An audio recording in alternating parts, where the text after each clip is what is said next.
will ignite. The deorbit burn will place Dragon on a precise trajectory to return to the splashdown zone off the coast of California and last approximately 18 minutes. Yeah, so we have a pretty packed day today, Jesse. Yes. I think other than launch, coming home, crew coming home, it's an incredibly dynamic day. Yes. And that's what we're preparing for today, right? Yeah, exactly. We do have some expected times for each one of these events, but as always, some of the times may move by a few minutes. We do expect the deorbit burn to last about 18 minutes, but it could last as long as 24 minutes if needed for this mission. But as those events happen, we will continue to call them out. Exactly right. And on a dynamic day like today, right, as they say, slow is smooth and smooth is fast. So we're going to have a lot to cover today. But much like launch day, we're excited about getting crew home, and we're excited to see, as they land, what we're going to be covering today. Yeah, exactly. We are just about 3 minutes from the expected start of the deorbit burn, and if you look at the bottom middle of your screen, we have a new clock that will be following along with Dragon as it makes its way down to splashdown, so you can follow along with the timelines for today's mission. Which is pretty exciting, because we know this is an overnight mission for us on the Pacific coast, right? So it's going to be a little hard to see visuals sometimes because it'll be dark outside. Yeah. But understanding when crew's coming home is going to be very important also for the crews on the ground that are going to be working to retrieve them, and we'll be covering that a bit more later as well. Exactly. We are expecting splashdown to be approximately 2:31 a.m. Pacific time.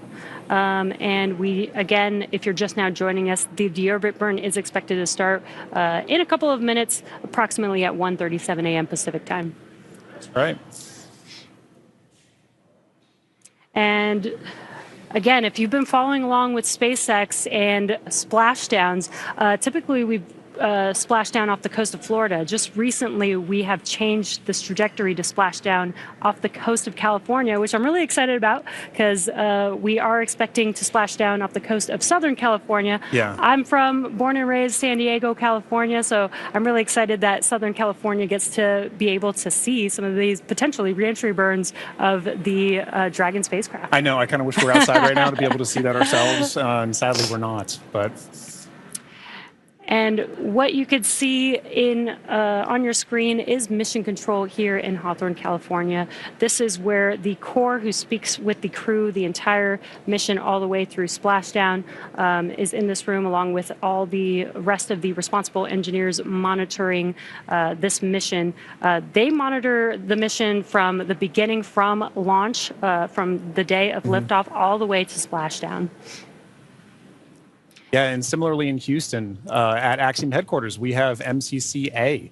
That's Axiom's Certified Mission Control Center. You can see Axiom flight controllers, working in MCCA around the clock, same as what Jesse mentioned for mission control here in Hawthorne. We have 24/7 coverage in all of these control centers, and that's making sure that while crew's up there, we have them supported fully from the start of the mission to the end of the mission. And on a day like today, right, it's a very critical operation. We want to make sure that we're there supporting them as well. So we've got coverage all the way from their return and into landing. Yeah, a little cheesy, but teamwork makes the dream work. Working in tandem with Axiom Space and our SpaceX members here. Exactly right. We've got to do it together, and I love that we can work in tandem in each mission control and bring the crew home safely. Exactly right. And both those control centers, like we said, work throughout the mission together. Right, on launch day, we have SpaceX's Mission Control Center here in Hawthorne working with Axiom's Control Center in Houston, as well as NASA's Control Center in Houston, Johnson Space Center, and Kennedy. So we have all these launch complexes that work together, all these control centers that work together, and that doesn't change throughout the course of the mission. It really does exemplify the teamwork that we have to make missions like Axiom 4 happen, or Ax-4 happen. And all those flight controllers that we see there, they go through a rigorous amount of training to get to those positions, right? To be able to support crew and to be able to understand what crew's going through so that they know exactly what's going on in that mission in that time frame. Yeah, exactly. And we are still waiting for the deorbit burn or confirmation of the deorbit burn to start.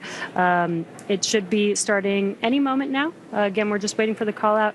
We do expect it to last approximately just under 18 minutes for this deorbit burn for this specific mission. That's right. And if you're just tuning in, after that deorbit burn, we'll then proceed into a few more dynamic operations following that. We'll look to be jettisoning the trunk after we do a claw separation. And then from there, we'll move into nose cone deploy and parachute deployment. Or nose cone closure, sorry, and then parachute deployment. So we've got a very full day coming up ahead after this deorbit burn starts. And we did get confirmation that the deorbit burn has begun. Again, it will last approximately 18 minutes, just under 18 minutes. Now, this deorbit burn is the last time those 4 forward Draco thrusters will fire. Dragon has not yet entered Earth's atmosphere. This deorbit burn is what will line the vehicle up and put it on its final trajectory to the landing site and off the coast of Florida today. Right now, our crew are using their screens to keep tabs on the burn duration, Draco thrusters firing, and trajectory details like entry angle, spacecraft perigee, and how much distance remaining until deorbit burn termination. Dragon is flying itself. It is an autonomous vehicle, so all the crew has to do is stay strapped into their seats and keep tabs on things. Enjoy the ride. That's right. Well, to talk a little bit about the Ax-4 mission, what it is. The Ax-4 mission has really been remarkable in a number of ways from start to finish. And each of these missions, like we talked about, demonstrate the amount of teamwork that we work on. But they're also iterations on the process of flying to and living on station. And each of these provide more opportunities to understand how we live and work together in low Earth orbit. And this crew has certainly done just that. Yeah, let's take a moment to properly meet and introduce the crew. Yeah. Our mission commander is Peggy Whitson of the United States. And we actually don't have enough time to cover her entire resume because it is incredible. But to give a few highlights, Peggy earned degrees in biology, chemistry, and biochemistry. She was the first female commander of the International Space Station. She has spent over 695 total days in space, during which she logged 60 hours across 10 spacewalks. She is a 2-time commander for Axiom Space, having previously served aboard AX-2, and she was just inducted as a member of the 2025 Astronaut Hall of Fame class. And congratulations, Peggy. Pretty incredible. And up next is mission pilot Shubhanshu Shukla of India, whose call sign as test pilot is Shuks. Shuks represents the Indian Space Research Organization, or ISRO. And he's also an astronaut designate of India's inaugural human spaceflight effort, Gaganyaan, an Indian-built rocket and spacecraft. He was commissioned into the Indian Air Force Fighter Wing in 2006. He then achieved the rank of Group Captain in 2024 and has over 2,000 hours of flight experience aboard aircraft, including the Sukhoi 30 MKI, MiG-29, Jaguar, Hawk, and Antonov On-32. Pretty impressive resume. And our third crew member is mission specialist Sławosz Uznański-Wiśniewski of Poland. He is representing the European Space Agency as a project astronaut coming from the reserve class of 2022, much like Marcus Wand, who served as a mission specialist on AX-3. A scientist by trade, Sławosz has earned his master's degree of science with honors from Łódź University of Technology in 2008, Master of Science from Université de Nantes, and a graduate engineering diploma from Polytech Nantes in the same year. He also spent 2 years as the engineer in charge of the world-famous Large Hadron Collider in Switzerland beginning in 2018. And rounding out this crew, mission specialist Tibor Kapu of Hungary represents the Hungarian to Orbit Astronaut Program, also known as HUNOR. The program aims to send Hungarian astronauts to the International Space Station for scientific research and technological development, as well as to inspire young people. He graduated from the Budapest University of Technology and Economics, earning a degree in mechanical engineering, followed by a master's degree specializing in polymer technologies. In 2023, Tibor emerged as one of 4 Hungarians selected from a pool of 247 candidates for the HUNOR astronaut program. He has invested a notable amount of time in his career focused on space radiation protection while awaiting his acceptance to HUNOR. What an incredible crew. Together, they are the crew of Ax-4, Axiom Space's 4th private astronaut mission to the International Space Station. This mission represents the return of spaceflight for 3 nations, but it also highlights the growing opportunities for nations and entities around the world to conduct meaningful work in low Earth orbit.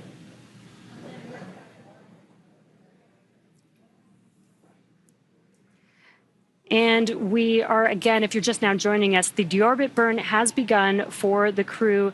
And this deorbit burn lasts just under 18 minutes. So we still have about 10 more minutes to go in this burn. And we are patiently waiting for that burn to conclude. Exactly right. And at the end of that burn, like we mentioned earlier, if you're just now joining us, we'll move into claw separation and trunk jettison before we move into nose cone closure and then parachute deploy.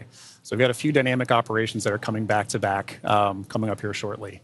But, you know, Jesse, we were talking a little bit about that crew. I had the pleasure of meeting them a little bit before the mission. And you can really tell that this crew has taken it upon themselves to really make sure that a priority of this mission is outreach. They really want to ensure that who they are representing, the people that they're representing, are getting an opportunity to come aboard with them and understand why they're up there, understand why they're going on missions like Ax-4, why Ax-4 is a mission that needs to exist to further everything. And I know that STEM outreach is something that you find pretty fascinating yourself, right? Yes, John, you already know that. I love outreach. I think it's super important. There's so much technology emerging and growing and advancing, and I think it's super important for the young people to get interested in it while they're young, so they can further explore that interest when they do get older and when they can, you know, go to school or go into a professional field. So I think it's great that this crew specifically did multiple outreach events during this mission. Over 20, I think you said, right? Yeah, and it's one of those things, too, where for a lot of times, this may be these kids' first times getting to understand, like, what goes on the International Space Station? What kind of things can we research in space? You know, I know one thing that kind of resonated with me is, you know, when I got to meet Sławosz, Słav, as he's known by some, especially the crew. His background in microelectronics, right? He's carrying that on his research here today to understand how does space radiation, which is a huge problem to solve, right, for long endurance, for long-term, long-duration spaceflight missions, how are we going to solve the problem of space radiation? And not just for humans, but for electronics. And so for this particular mission, they were, and we'll cover a little bit of this later too, but they were flying some experiments to assess, like, how can we better protect these in orbit? So I think Sław, Tibor, their backgrounds really help kids understand, how can I tie my research to the practicalities and understanding of how do we live and work in space? Yeah. And honestly, this is what we do all of this for. This is what Axiom 4 is for, and other missions have been for, is to do that research. I think a lot of people don't realize astronauts are scientists. They are. They are. Doing a lot of experiments. Exactly. First and foremost, the reason we're up there is to understand, how are we going to keep doing this? How can we keep doing this? So every mission that we work together, we learn from each other. Every mission that this crew goes on, from Ax-1 up through Ax-4 now, we all build on the last mission before it. We've been doing it for years. We're going to continue to be doing this as well. So it's really exciting to see them put that emphasis on not just the research, but also the outreach to get the next generation of people to do the next missions. Yeah, I love it. If you're just now joining us, again, there is a clock in the middle of your screen where you can follow along with the timeline of the mission all the way towards splashdown today. And also in the bottom right-hand corner of your screen, there's a little graphic showing Dragon and its thrusters firing. So while we are not showing some live views at this moment, you can kind of see which thrusters are firing, and there's a lot going on. So Dragon is very active right now, but love this new graphic that we have. Really cool to be able to kind of see. You might not be able to always see it live, and when we do see it live, I love you can actually see the little bursts of thrust. But in case we don't have any live views, you guys can follow along with that graphic in the bottom right corner. And speaking of live views, excellent timing inside of Dragon, with our commander and pilot there. That is at the front of your screen is Commander Peggy Whitson. And if you're looking right past Peggy Whitson as well, you can see our pilot Shubhanshu Shukla interacting with Dragon's controls there right now. But as you mentioned, Jesse, Dragon is a fully autonomous vehicle on this way home. So kind of tying back to one of the things you mentioned earlier, being able to see the thrusters firing like that really highlights a good point. When we don't have direct camera feeds like what we just saw, we still get vehicle insight. We still get spacecraft insight. When we talked earlier about what the mission control centers are for, that allows us to get telemetry to that vehicle for ground crews to understand what is the vehicle doing, and allows us to share it with everybody here to get insight to the mission. Yeah, very cool. And it is I love these live views. Yeah. But it's really hard to believe that it's been 5 years since Dragon radically changed how humanity gets to space. After the space shuttle program ended in 2011, NASA astronauts primarily used the Russian Soyuz spacecraft to travel to and from the International Space Station. From 2011 to 2020, the Soyuz was the only human-capable launch vehicle available, and in December of 2010, Dragon became the first commercially built and operated spacecraft to be recovered successfully from orbit. And that mission, known as COTS-1, was the first demonstration flight for NASA's Commercial Orbital Transportation Services, or COTS program. And the purpose of COTS was to develop and demonstrate commercial sources for cargo resupply of the International Space Station. Now, fun fact, the Dragon that flew on this historic mission is currently actually hanging behind John and I in front of SpaceX Mission Control Hawthorne. And just 10 years later, in May of 2020, Demo 2 launched astronauts from U.S. soil for the first time in nearly a decade. Demo 2 was Dragon's first human spaceflight mission. The spacecraft, named Endeavour, carried NASA astronauts Doug Hurley and Bob Behnken to the International Space Station in the first orbital human spaceflight launch from the United States since the final space shuttle mission in 2011, and the first ever operated by a commercial provider. And I remember that day very well. Yeah. One of the most exciting missions, probably my favorite mission of all time, really. Yeah, and another fun fact about Endeavour, too, that was the first mission for Ax-1. Oh, That was the Dragon they flew on yes. Ax-1. Exactly. And this is a really cool view. I mentioned the graphic in the bottom right-hand corner, but you could actually see a similar graphic for the crew on board on their displays there. Exactly right. I mean, for crew situational awareness, it's incredibly important to, even though you may not be commanding the vehicle yourself, even though it may be an autonomous flyer, having the insight to your vehicle systems is incredibly important for all crew members, let alone the pilot and the commander. So our commander, Peggy Whitson, and our pilot, Shubhanshu Shukla, are maintaining close situational awareness on the vehicle systems there, like we saw a minute ago, being able to watch thruster firings, understand where they are kind of on their mission home. Yeah, and they are sitting inside of Dragon. They're strapped into their seats, so they can't really see what's going on the outside, but they can hear the sound of the thrusters firing. It may sound a little bit different to them than here on Earth, but it also helps them, as they're monitoring, helps them understand what's happening, what those sounds mean. So again, that they have the full awareness of everything that's happening with the spacecraft. Exactly. Now, alongside the NASA missions, Dragon has also flown several private missions to orbit. In September of 2021, on the Inspiration 4 mission, Dragon became the first private spacecraft to take an all-civilian crew to orbit. And the following year, Dragon flew Axiom Mission 1, the first all-private astronaut mission to the International Space Station in collaboration with Axiom Space. Now, the first of now 4 flights together with Axiom Space to take commercial crews from around the world to the International Space Station. In September of 2024, the Polaris Dawn mission delivered the first commercial spacewalk. And most recently in March, Dragon supported the From-2 and NASA Crew 10 missions. Ax-4 is Dragon's second human spaceflight mission to splash down off the coast of California after From-2 returned Dragon recovery operations to the West Coast just this past April. And from that first crew mission in May of 2020 to Axiom 4 today, Dragon has supported 18 human spaceflight missions and flown 70 crew members representing 20 countries. Overall, Dragon has flown 53 missions, carrying over 300,000 pounds of cargo to space. In the history of human spaceflight, fewer than 700 people have ever been to orbit. At SpaceX, we want to help create a future where not just hundreds of people, but thousands and ultimately millions of people can travel off Earth to live and work in space and on other planets. Yeah, you know, Jesse, you mentioned basically all that lineage of the Dragon spacecraft, and it's sometimes easy to get lost in the numbers. But it really does highlight how we've built, the same as what we were talking earlier for building on missions, right? We built to get where we are as a space industry with the Dragon flying, and it's allowed us to provide missions like Ax-1 up through Ax-4 together, like you mentioned, but collaboratively. And each of us, it allows each of us to play a role in these missions supporting. And so I always really love the teamwork aspect of this commercial spaceflight endeavor, and I think what you just mentioned there really highlights that.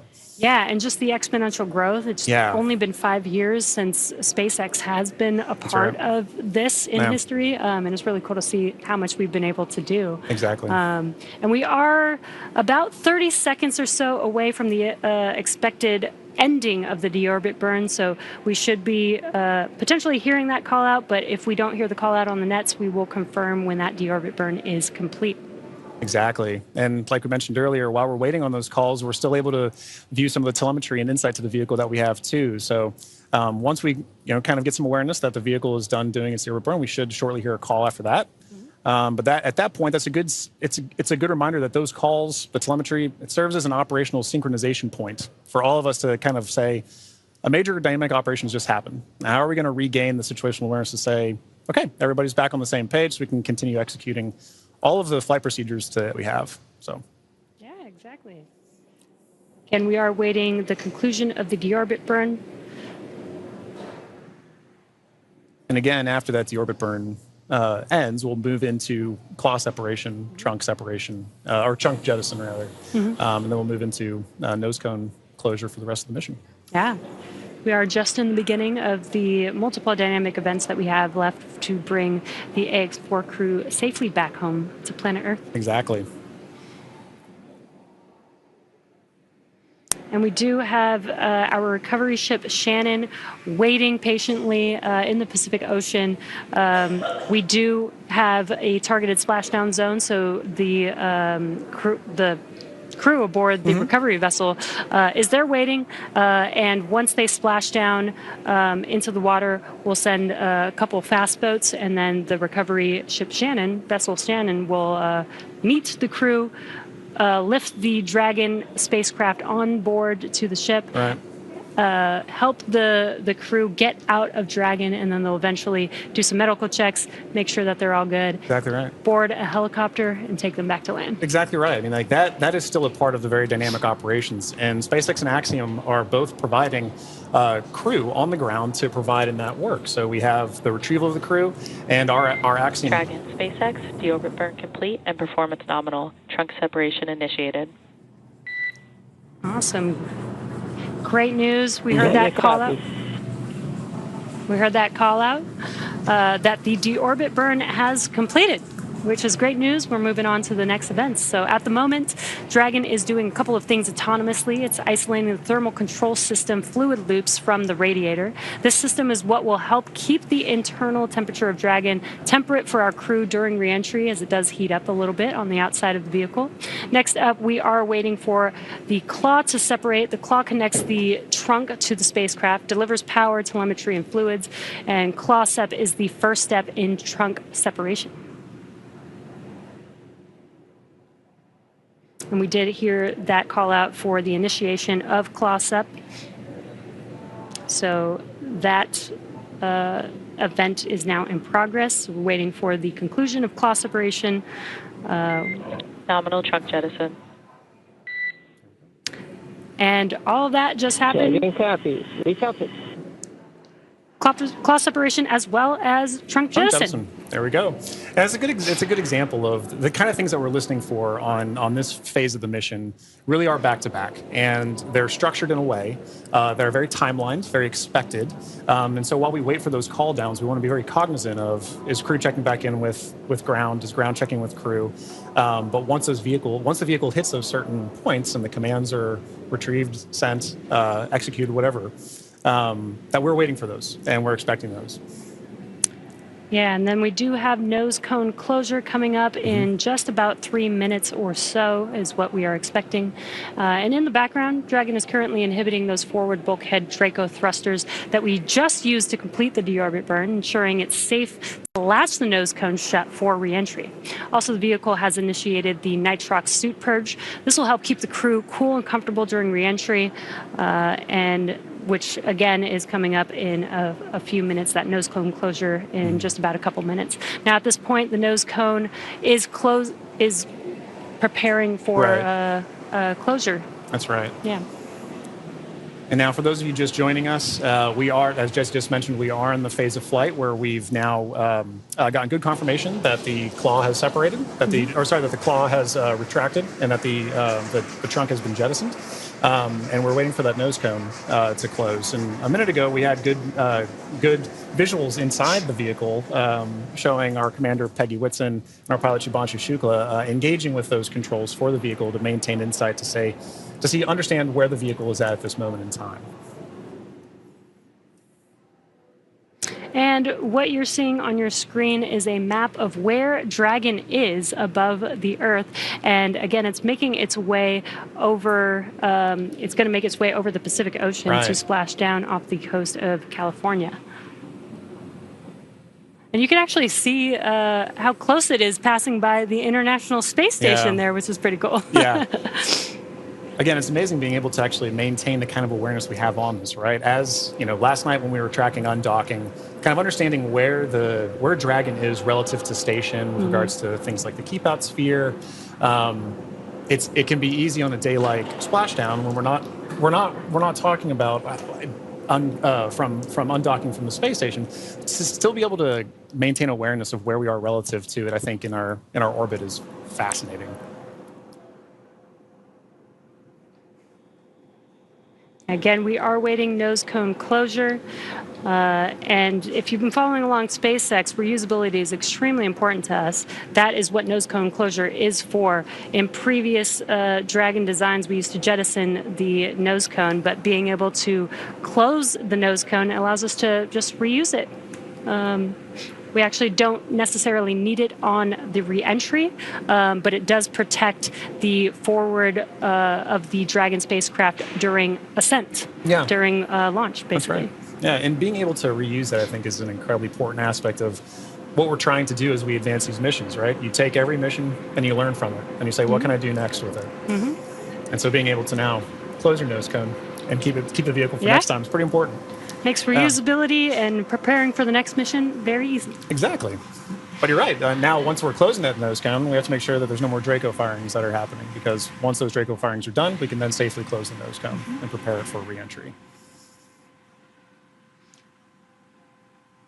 Again, we are waiting for nose cone closure, and it is expected to be fully closed any moment now, so we are just waiting for that confirmation.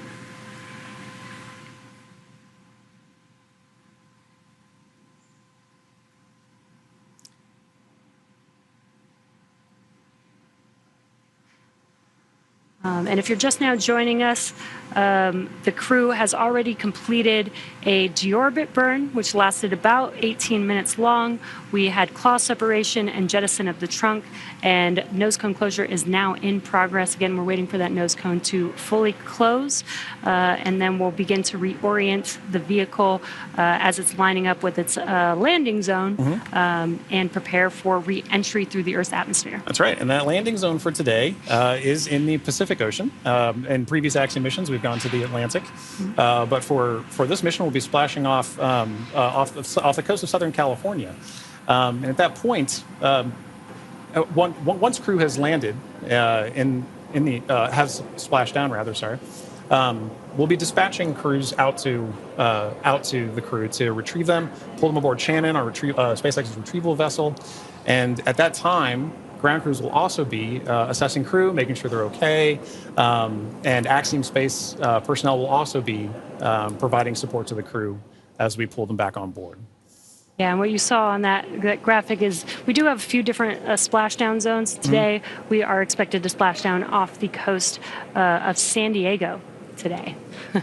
And there you can see the trajectory that Dragon is going to be making as it makes its way to that splashdown zone. That's right. So if you're in Southern California, you should get some pretty good views. We won't have any here today. We're inside. But we will be following along closely, obviously. Once those parachutes deploy, we get good visual confirmations of crew. It's important to note that the ground crews will know exactly where where Dragon is landing, or splashing down, rather. And at that point, we'll be able to go out and retrieve them. But prior to that, you should get a pretty good view of Dragon coming in. Yeah. I think it's a pretty cool view. I've seen the videos, haven't seen it in person just yet. Hopefully one day I'll get to see re-entry of a crew. Yeah. But if you're in Southern California and you go outside in about 15 minutes or so, you might be able to see it. That's right.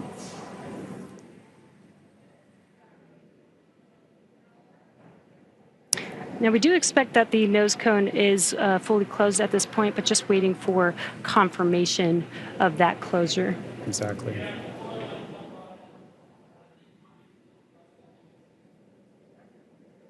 Again, the nose cone helps protect the forward bulkhead thrusters and just the forward section of the Dragon spacecraft during ascent. And closing the nose cone, again, just helps with recovery.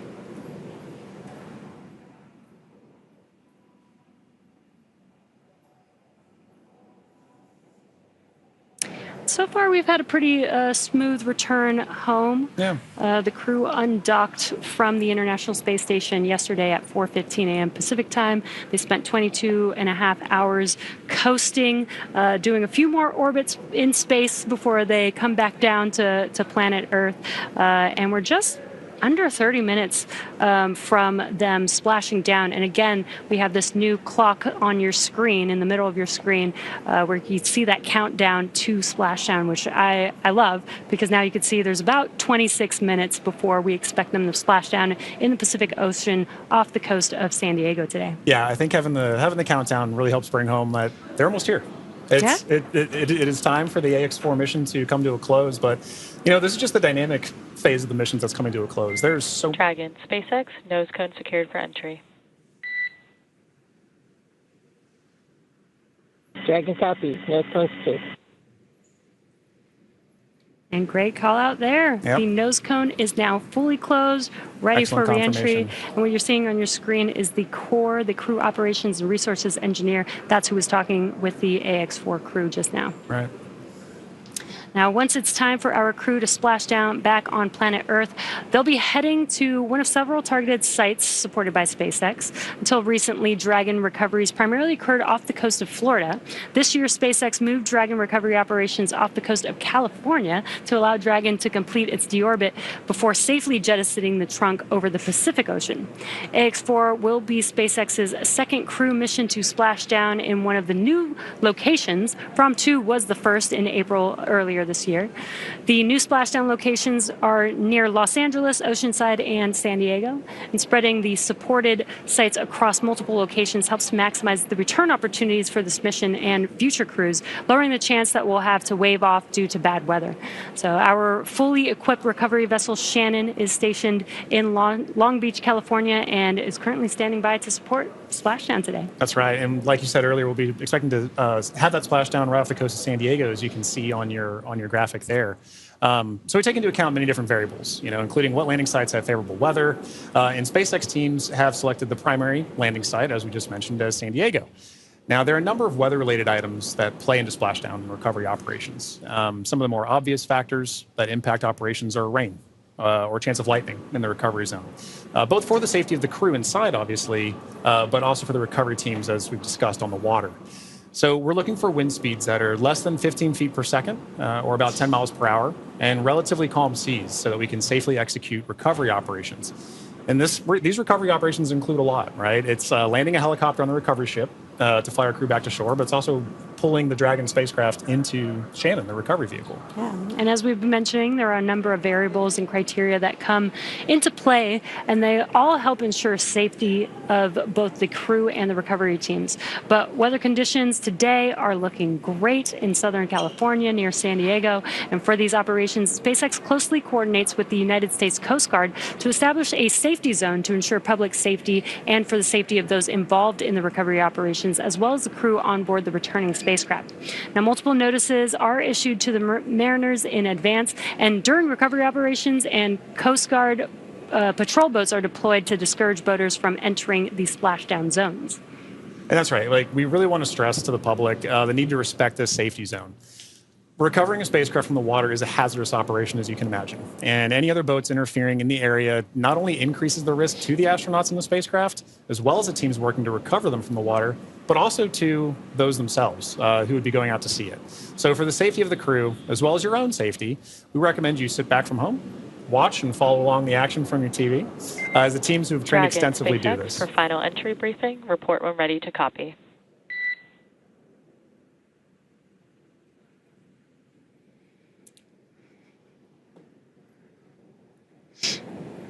Dragon's ready to copy.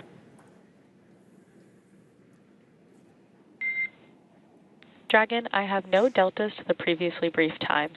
The vehicle is healthy, weather is still looking good, and recovery forces are on site. Predicted comm blackout starting at 0918 Zulu and ending at 0925 Zulu. How copy?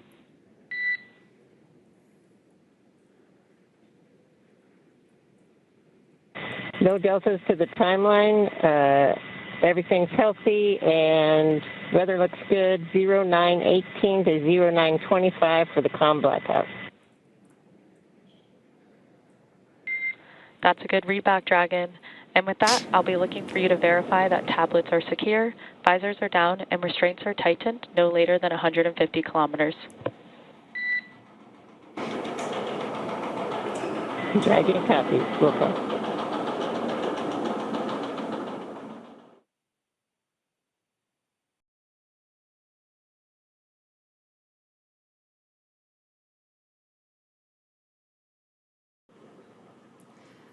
And we just had some great comms between the core and the crew. It sounds like everything is a go for splashdown.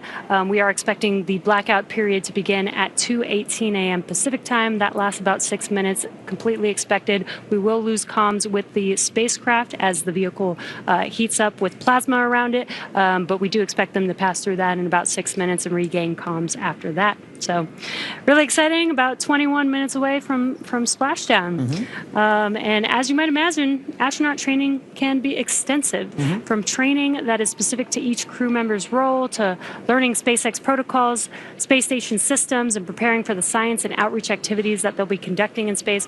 Private astronaut training is rigorous. In addition to the training in the field like they do through NOLS, or NOLS, the Axiom 4 crew spent about 35 days training inside of Dragon. Now, to prepare them for flight, our teams at SpaceX spent the last several months teaching the crew about orbital mechanics and how to live in microgravity. While this was more of a review for Peggy Whitson, for the rest of the crew, this was their first time flying on Dragon. The training program includes nearly 100 different lessons covering all aspects of the flight. The crew spent time inside of our Dragon training spacecraft to run simulations of ascent, the International Space Station rendezvous, and re-entry. And they also spent time at the launch pad in our suit-up room and working through emergency procedures that would be necessary in the unlikely event of a pad abort scenario. And beyond those critical trainings from SpaceX for the ascent and return phases of the mission, Axiom Space has facilitated a host of efforts over the last 10 months to ensure that the crew and all of those who support them, like ground operations, mission control, flight controllers, are all ready for the mission while on board station. And kicking off efforts for that training at Axiom headquarters in August of 2024, the Ax-4 crew immediately began to familiarize themselves with the range of teams and systems that they would need to become proficient with in order to succeed. From selecting the food that they would eat and learning how to prepare it with the food warming and hydration racks on orbit, to understanding the tools and systems available to them throughout the International Space Station. Every small detail is critical to mission success. So in Building 9 at Johnson Space Center, the crews learned and rehearsed routine operations, medical procedures, emergency situations, and media exercises. All of this built up to full-scale simulations that were then run in coordination with ground teams at Johnson and around the world. And as the name of the International Space Station suggests, specific modules are owned and operated by different nations. The crew traveled to Germany to earn their certification of these systems in the European module known as Columbus. As an ESA project astronaut, Sławosz had additional trainings at the European Astronaut Center. The crew then traveled to Japan to learn the systems of the Japanese experiment module, also known as Kibo. With hands-on training that culminated in a round of testing, the crew became certified to use the systems of Kibo for their flight. And beyond the specific requirements of each space station module, the crew also participated in a range of efforts that would bond them into a crew and ensure that they were physically and mentally prepared for any mission scenario. So this included a week of training with the National Outdoor Leadership School, or NOLS, where the crew faced a week of kayaking against heavy winds. It also included a day in an altitude chamber to experience how their body reacts to different oxygen levels, and even included an underwater helicopter escape training simulation. SpaceX Dragon crew has tablets secured, restraints tightened, and visors down. SpaceX copies. Crew are configured for entry. 5 minutes until predicted comm blackout. We'll see you on the other side at 0925 Zulu. Copy 09250 on the other side of the blackout. Okay, and good comms there from crew that they are ready and configured for their return time. And, you know, an aspect of that is to wrap up our discussion about training.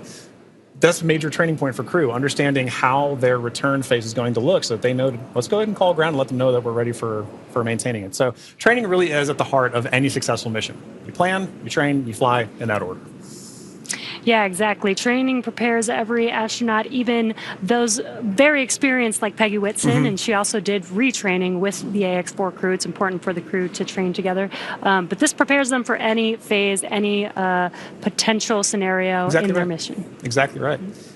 You know, and missions like this are important milestones for everyone involved, from the crew members who fly to those that they represent, to the host of scientists and engineers around the world who have an opportunity for their research or their technology to be tested in microgravity.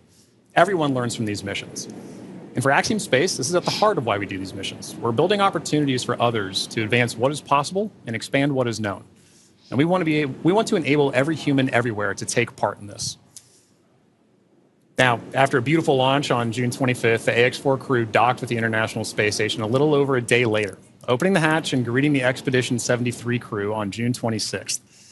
The crew shared some good words in a welcoming ceremony and an astronaut pinning that we don't have there, but did happen, before quickly getting to work on their extensive itinerary. Now, each crew member brought with them a host of research, technology demonstrations, and outreach objectives, ranging from human physiology to space radiation impact studies, and even some gardening while they were up there. So this crew maintained a very full timeline, but they prepared for this, part of their training. Each crew member wanted to ensure that every minute of this mission was utilized and that all of their objectives were hit. So Peggy, Shuks, Sław, and Tibor were ready to work with their time on board. Over the course of 18 days on board the station, they accomplished over 60 research activities, as well as more than 20 outreach events. But as their time on station came to a close, the Ax-4 crew participated in a brief farewell ceremony where they said their goodbyes to the Expedition 73 crew. And now for more details on the incredible work performed by this crew on orbit, check out axiomspace.com to see more. Yeah, I love that this crew did so much outreach. 20 events in 18 days is pretty remarkable. Yeah, it's so pretty very impressive. Impressed, plus the 60 experiments on top of that. So I mean, and as we discussed earlier, it was a huge priority for them to be able to conduct those outreach events for the people of their countries who may not have had a chance to talk to an astronaut, to understand why are we going to space. Now they have a better understanding of that. And like you mentioned earlier, it's get them started young. Let them understand the passion of it. I know that my nieces, my nephew, right, they're excited about space. Yeah. They want to be involved in space too. So I can only imagine getting a call from Tibor, getting a call from Sław, and understanding, what are we doing up there? Oh, that would be so awesome. Yeah. Now, we are expecting that blackout period coming up here in just about a couple of minutes. Now, this blackout period, this is when the Dragon spacecraft re-enters back into the Earth's atmosphere. What's going to happen is there's going to be a lot of plasma buildup as it's getting more through the atmosphere. And that plasma is getting to about 3,500 degrees Fahrenheit, building up around the spacecraft. So we will be losing comms. This is expected. Today we're expecting it to last about 6 to 7 minutes, and then we'll regain comms. And you'll probably hear the core after the expected blackout period time has ended. Make some comms, some calls to the crew until they regain the comms and get confirmation from the crew that they can communicate with each other. That's exactly right. You bring up a good point. An expected loss of comm, or sometimes you'll hear loss of signal, or LOS, it's an expected part of spaceflight. It is planned for, They are predictable. And mission operators or flight controllers work through that to understand when are we going to be able to have and maintain communications with the vehicle, communications with crew, and that can happen at any time during the space flight. So for this 5 minutes, right, based on the physics you discussed of the vehicle heating up, you know it's going to happen, and ground crews can predict for that and work around it. But it's a good reminder that we're waiting for those verbal cues, not just visual cues that we'll get. So we've been able to see some visual cues today of crew in their suits, but also be looking for visual cues later, right? Good parachute deploy. We're also listening though for good verbal cues. So we heard a minute ago, Commander Peggy Whitson was calling down saying that crew is in a good configuration for us to go into this period of no comms. Yeah, and we do expect that blackout period has probably begun at this point. And speaking of visual cues, I've had the opportunity to talk to some of the astronauts that have flown on our Dragon spacecraft, and they've said it's kind of one of the most spectacular sights they've seen. Really? With different, they said it looks like sparks outside of the window, but with multiple different colors, multiple different looks of what that plasma heating up around the vehicle looks like. So they should be experiencing that right now. The Ax-4 crew still inside of the Dragon spacecraft. Again, this blackout period will last approximately 6 to 7 minutes. And again, we won't hear any comms throughout this period until the expected blackout time is complete, and then we'll start hearing comms from the core calling out to the crew. That's right. As we begin the second half of entry, Dragon is now beginning to flush nitrox into the cabin and continuing to top off the Ax-4 crew's suits with cool air. Again, this is what will allow the cabin temperature to remain comfortable while, as I mentioned, the external temperatures reach 3,500 degrees Fahrenheit. The heat shield is pointing forward, leading the spacecraft to the landing site. Dragon's primary heat shield is comprised of Pika 3.0, which stands for Phenolic Impregnated Carbon Ablator. First generation Pika was first developed by NASA for studying and sampling comets within our solar system. SpaceX then partnered with NASA to develop Pika X, which was the second generation product used on all Dragon 1 commercial resupply missions that successfully resupplied the space station on 20 missions. Pika 3.0 was developed specifically for use on Dragon as we prepared to begin flying crew with enhanced structural and thermal properties that optimized the heat shield and drove down cost and mass. The remainder of the Crew Dragon spacecraft is composed primarily of a SpaceX proprietary ablative material. It's another class of thermal protection which is lighter weight versus Pika and protects the underlying composite structure during re-entry to ensure the structural capabilities are maintained. Now, while Dragon will experience temperatures well over 3,000 degrees Fahrenheit during peak re-entry conditions, the characteristics of the TPS or thermal protection systems, coupled with the ECLIS environmental control and life support system in the pressurized interior, will ensure that the Ax-4 crew will stay cool and comfortable during all the phases of re-entry through splashdown with all that heat surrounding them. Exactly right. Well, now, as Ax-4 set a new benchmark for private astronaut missions with the most research activities executed aboard an Axiom Space mission to the International Space Station to date. With over 60 experiments representing 31 countries, the mission showcased the growing global interest in leveraging low Earth orbit for scientific discovery. The research portfolio included 8 technology demonstrations, 12 life science investigations, and 27 research projects. And this research spanned a wide range of disciplines, from cancer biology to regenerative medicine, to even artificial intelligence, agriculture, and materials science. And this further demonstrates how low Earth orbit is a platform for innovation. Now, many of these studies were designed to address challenges both in space and on Earth, such as improving disease modeling, enhancing food security, and developing smarter autonomous systems. Now, the scale and diversity of the Ax-4 research portfolio reflect a shift toward more collaborative science on orbit together, positioning commercial astronaut missions as catalysts for advancing knowledge and solving real-world problems. You know, Jesse, I think this is one of the most important things about a mission like this, is it allows us an opportunity to understand we have a number of problems that we're trying to address on Earth, and it is a unique opportunity to be able to go to low Earth orbit and understand some of the key aspects of that kind of research. And missions like Ax-4 really allow for those kind of problems to continue to have momentum behind them to be solved. The International Space Station has been tackling so many of these problems for over 2 decades now. Yeah. And that research needs to continue. It needs to keep going. I think a lot of people don't realize that some of the stuff that we have that seem very simple and common to us here on Earth actually sometimes come from the research that happens in space. Exactly right. Exactly right. One of the things we were talking about earlier is a major aspect of long duration spaceflight is the radiation impacts.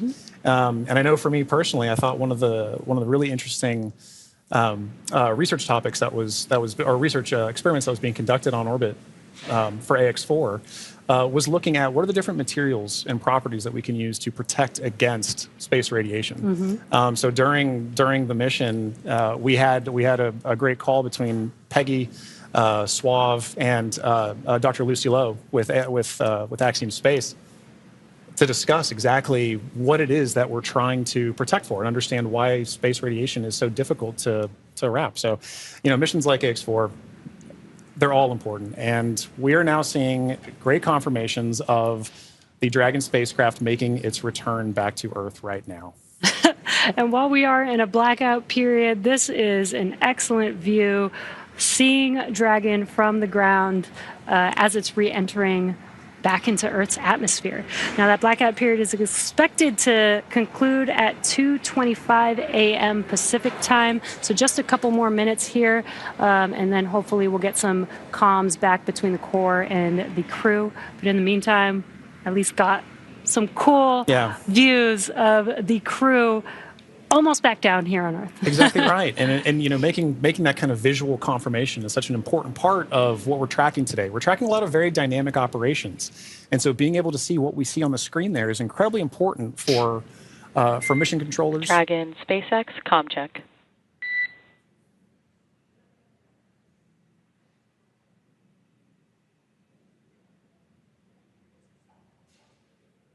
Again, we may not hear the crew until they do get those comms back, that acquisition of signal. Dragon, SpaceX, comm check. SpaceX Dragon, we have you loud and clear. Dragon, we have you the same. Expect automated chute deployment. Dragon copies, automated chute deploy. And great news, as you heard there, we got comms from the Ax-4 crew. That's exactly what we're waiting for, and I love that you can hear the excitement in Peggy's voice, too. Yeah. It's like she's done this before. Maybe a few times. A great live view on your screen inside of Dragon as they are re-entering the Earth's atmosphere. And we did hear confirmation that there will be the automatic drogue and parachute deployment coming up here shortly. And on your screen with that great live view. GPS converge. Expect nominal altitude for drogue chute deploy. Copy. Nominal GPS chute deploy. And we're going to hear a lot of comms back and forth throughout these last 5 minutes here as the core will be calling out their altitude as they're making their way down, as well as when the drogue parachutes deploy and the main parachutes deploy.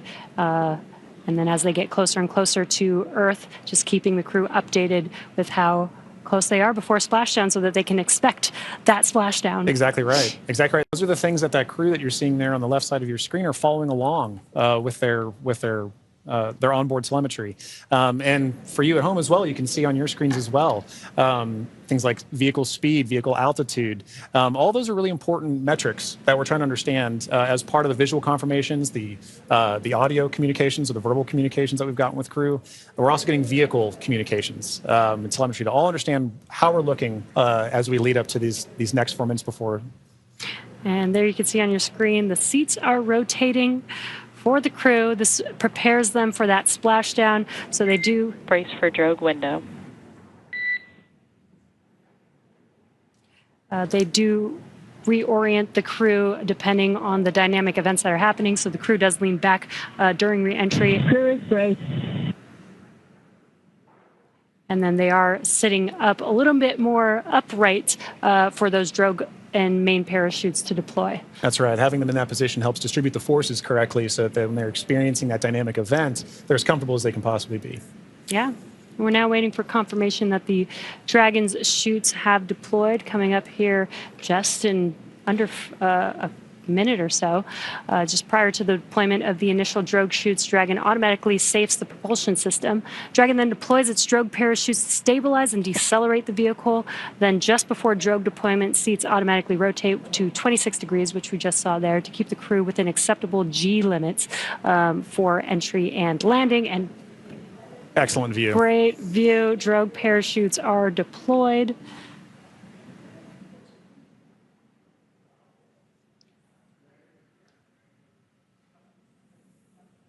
View looking forward. Drogue descent rate nominal. Descent rate nominal, copy. Again, we're going to hear a lot of comms throughout this next 3 minutes here. This is looking forward on the Dragon spacecraft up at the chutes. Those drogue parachutes are fully deployed now, so we do expect those main parachutes to deploy here shortly.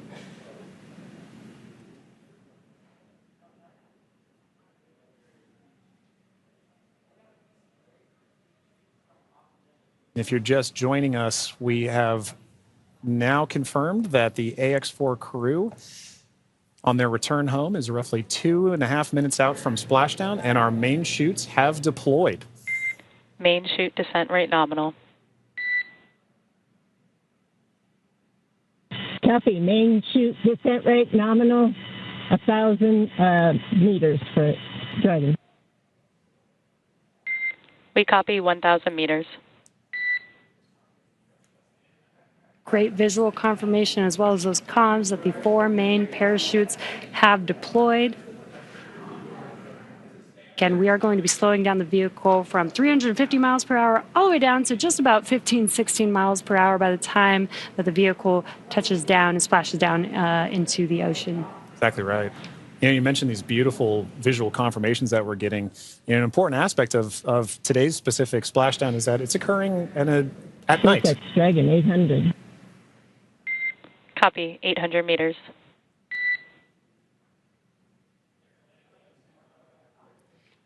Commander Peggy Whitson confirming the spacecraft's altitude as it's making its descent into the Pacific Ocean just off the coast of San Diego in Southern California. Yes, love that it's coming off the coast of my hometown. 600 meters. 600 meters. And at 600 meters, we're just under a minute before that expected splashdown. The landing in water is a lot simpler and more reliable. Provides a little bit of margin against unlikely parachute issues.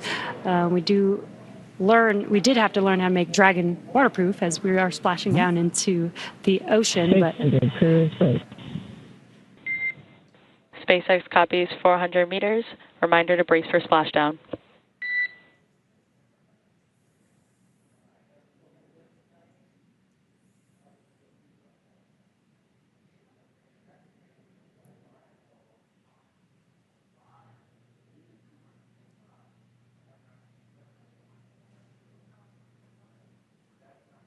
Oh, that's a pretty cool view. Yeah. That's right. Maintaining the vehicle's signature through things like cloud layer and any kind of atmospheric disturbance allows us to maintain visual contact with the vehicle as it's making its final descent towards water landing. And it's a little foggy, as you can see there. Yeah, Pacific fog is rolling in. We've got some very bright lights as Dragon, you can see the ocean there. Dragon is about to touch down in just a few seconds here. And working their way towards the vehicle are the SpaceX and Axiom support teams that will be present for the next phase of our splashdown coverage today. At this point, we'll be waiting for confirmation of the crew's safe landing, and then we'll move into the phases of this mission, which are really, let's recover the vehicle, let's recover the crew, let's make our assessments, and at that point, we'll be covering. And we have splashdown of the Ax-4 crew back on planet Earth. Welcome home.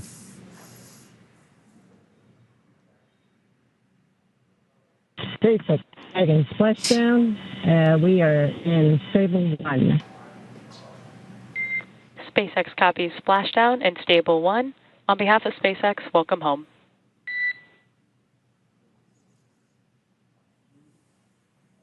And thanks for the great ride and the safe trip. And Grace is happy to be back.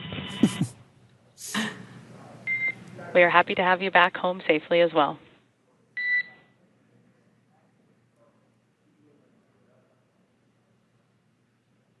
Some words between the Corps and our commander, Peggy Whitson, as the Ax-4 crew has made it back home, splashed down at Dragon. SpaceX, for your awareness, SISTI system verifications are in progress. I will report back when recovery personnel are en route. Dragon.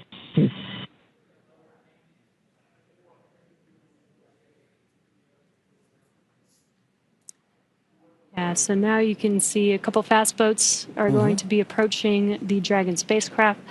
They're going to start with making sure that the spacecraft is safe. They're going to do some sniff checks. They're going to pick up those main parachutes.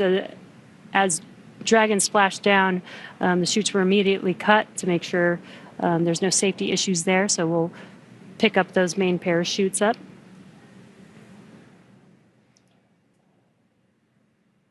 And once the crew deems that the spacecraft is safe, then our recovery vessel Shannon can begin to approach and begin the recovery process.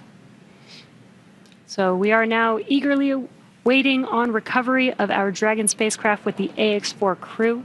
Dragon has already autonomously completed several steps to save itself following splashdown. So for those of you just joining us, the return of Ax-4 has gone smoothly so far, and we just got great confirmation the crew has splashed down. So Dragon successfully re-entered the Earth's atmosphere, followed by deployment of its parachutes to slow the spacecraft down to a gentle 15 miles per hour. And at that point, they successfully splashed down in the Pacific Ocean at 2:31 a.m. Pacific time, off the coast of Southern California. So at this point, like you mentioned, Jesse, we are just waiting for Dragon's recovery from Shannon. Yeah, upon detection of landing, Dragon automatically releases the main parachutes to prevent wind from pulling the spacecraft.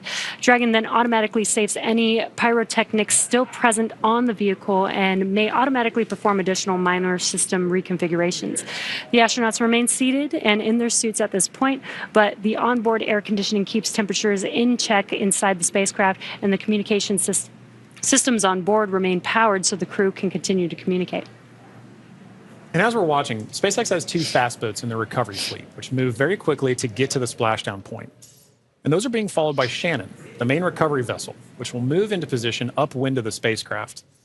The two fast boats have very specific roles here in these operations. The first fast boat makes initial contact and is focused on immediate safety inspection of the vehicle, checking for vehicle integrity and any presence of hypergolic propellant vapors. This ensures that it's safe for Shannon to approach the Dragon spacecraft. Now, once Dragon is cleared for full approach, the team begins rigging the spacecraft for water recovery by the recovery ship. The second fast boat is responsible for parachute recovery and also serves a redundant boat to the first. So we'll see a team member, we'll also see a team member rather on a jet ski helping to gather up the now detached parachutes that you mentioned came off. Jesse. Yeah, and it'll take a little over 10 minutes for the recovery crew to complete their safety checks. Then once they're complete, the team will begin preparing Dragon to be lifted into the recovery vessel. As part of the preparation for this lift, one member of the recovery team will climb on top of the spacecraft so that they can attach Dragon's hoist rings and connect the lifting lines. Now, it will take us less than an hour to raise Dragon to the recovery boat and remove the crew from the spacecraft. And then after medical checkouts, the crew will return to shore by helicopter and then be flown back to Houston. That's right. And each of these next steps are entirely dependent on the status of the crew. Axiom Space is Dragon SpaceX, we have pulled go for recovery personnel approach. Expect fast boats alongside in 1 minute. Dragon copies. We'll be waiting. And with that call from Corps to Commander Peggy Whitson, you can see now the fast boat making the two fast boats making an approach to the Dragon that you see in the middle of your screen with that flashing green beacon. Now, as we mentioned, Axiom Space's chief medical officer is on the main recovery ship Shannon and is ready to put eyes on this crew for the first time since they departed quarantine together. And our medical teams will be with them every step of the way home.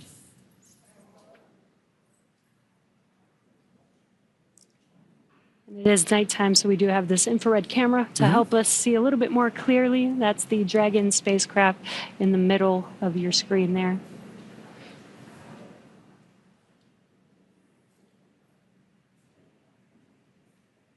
These SpaceX fast boats are now making initial contact with the Axiom 4, with the Dragon spacecraft, excuse me.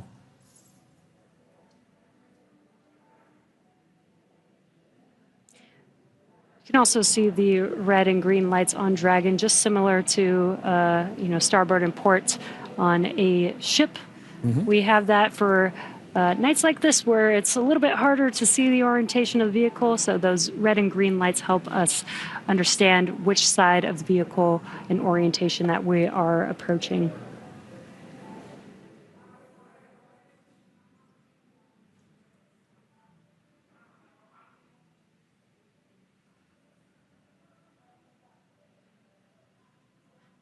And it does look like they are pulling a main chute out of the water there.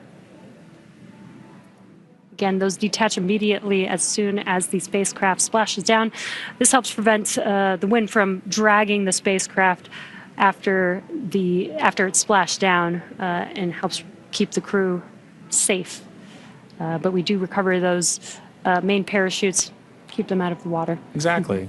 And as we just discussed, each of these fast boats has a very specific role that they play.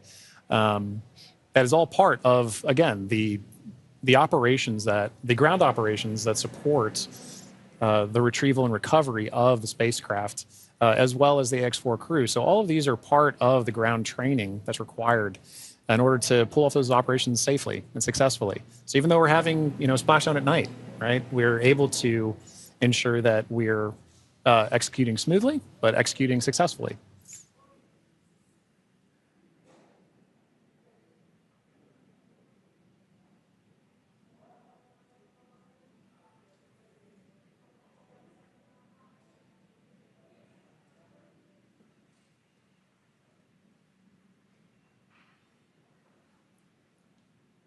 We're now looking at some additional views that we're getting in of the fast boats making their contact with the Dragon spacecraft. And we should be seeing a crew member actually climb on board the spacecraft. Yep. Do some final safety checks and then help begin setting up the rigging for the spacecraft to be lifted out of the water. That's right. It's all part of a coordination, a choreography of events, right? Getting from spacecraft is in the water. What are the next few steps that have to occur before we can get Dragon onto the recovery vessel Shannon? And this is a very key moment in that. Yeah, and right now you can see them doing the sniffs, making sure that there's no hazardous gas or chemicals around the vehicle and that it's safe for the team to actually approach and climb onto the spacecraft. And as always, the recovery crew is wearing the PPE necessary to perform these operations. PPE is personal protective equipment. And it's a good reminder that even in this phase of the mission, we're excited crew is home, but the job's not done yet. We're taking this time to make sure that we're operating smoothly, that we're operating safely, so that we ensure a safe return for the crew on board the vessel and back home to their families and teams. Yeah, we call conclusion of the mission when the crew egresses the spacecraft, and egress means to exit the spacecraft.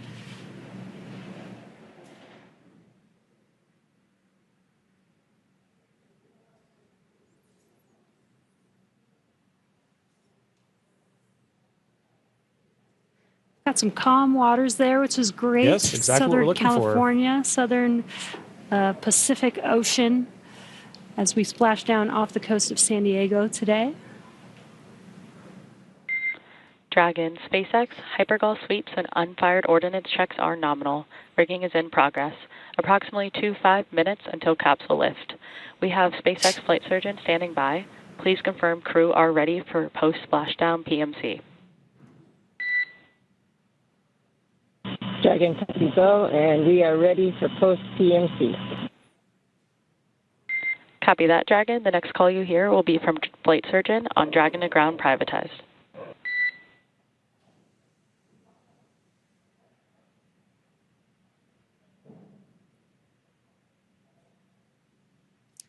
And you heard those comms. The team is going to do some medical checks. They are going to do that on a private net. And that's what those comms were, confirming that they're switching the nets that they will be communicating on. And this is just to make sure that the crew is feeling okay. Exactly right. Through all those dynamic events. Yep. While for us watching Dragon re-enter the Earth's atmosphere from afar, there's a lot going on in that spacecraft there with the crew. So just making sure that the crew is feeling good and checking in with how they're doing. Exactly. It's an important touch point for kind of reaching a key milestone on the return trip home. As just mentioned, it's a very dynamic phase of flight. And those private medical conferences, or PMCs, with a SpaceX flight surgeon really allow ground teams to be able to make an initial assessment of crew while the team is also, the ground teams outside are continuing to work that rigging. They mentioned it take about 25 minutes for crew to rig and then hoist the Dragon spacecraft into the recovery vessel. So while those operations are happening, crew will also be talking with ground medical personnel just to get an understanding of, hey, how's everybody doing? How are you looking forward to it? Yeah.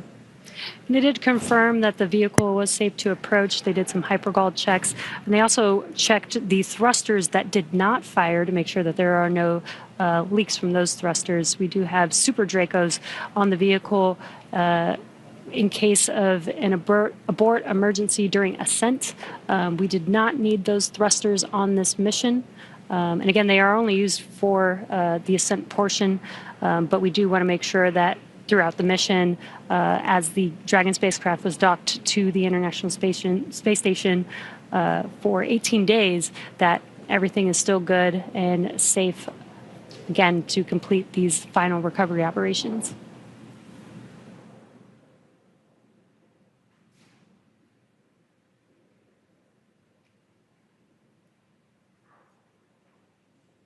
And again, it's a little dark because it's early, very early morning, but you can see the little window on Dragon and the light.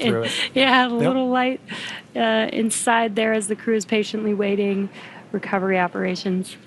It's a very different view that they're having outside that window than they had for their flight up and their flight home. Yes. But all the same, I'm sure that they're also glad to say, hey, we're home. If you're just joining us from home, you are seeing live views of the Dragon spacecraft that has returned home from the Axiom 4 mission.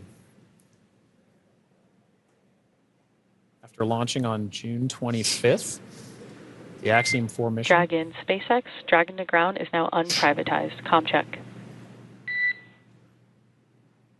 We have you loud and clear on Dragon ground. Copy, Dragon. We have you the same.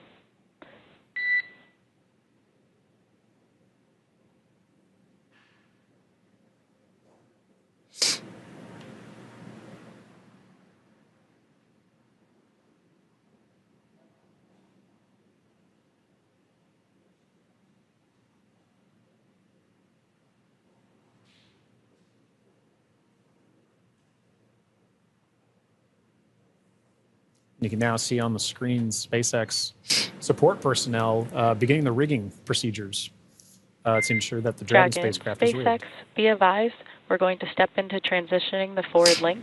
COM will be unavailable for approximately 5 minutes. Rigging continues nominally. Dragon copies, 5 minutes. LOS.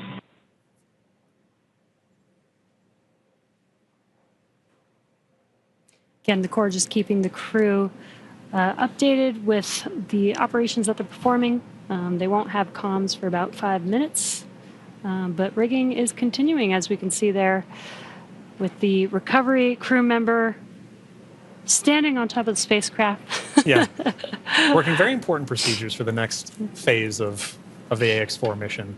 And for those of you who have been following along since June 25th, when a Falcon 9 lifted off from Kennedy 39A, this was a pristine new Dragon. That crew had the privilege and the pleasure of naming Grace. And now that it's gone through its first mission and landed back safely in the Pacific Ocean, you can see exactly what the spacecraft goes through on its return home. But very much a sign of a successful mission.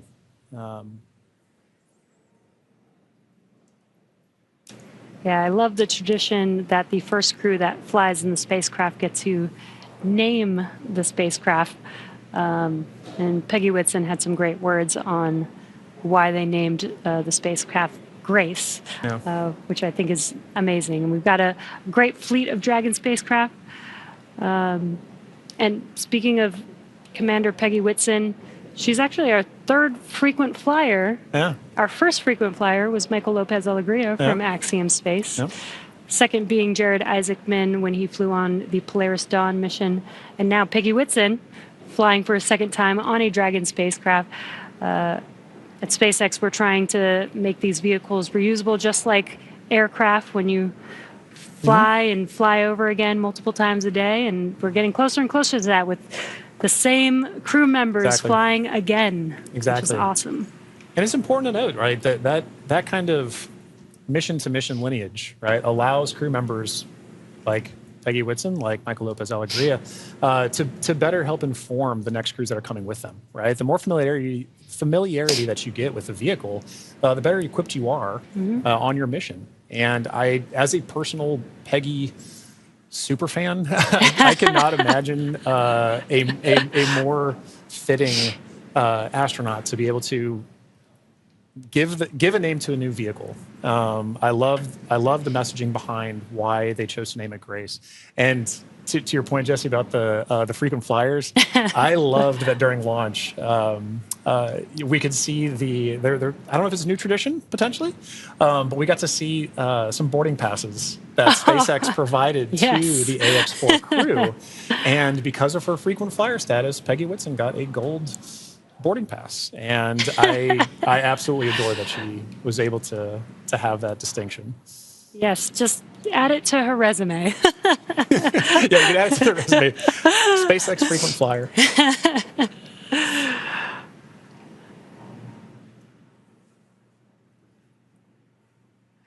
Yeah, I love the boarding passes. Again, always trying to make it as common as aircraft, planes that we fly on every single day. Exactly. And we're still just in the beginning, but I feel like we've made a lot of progress in the last 5 years, and we still have a lot of new things, new missions, and improvements that we want to make to, future spacecraft and launch vehicles.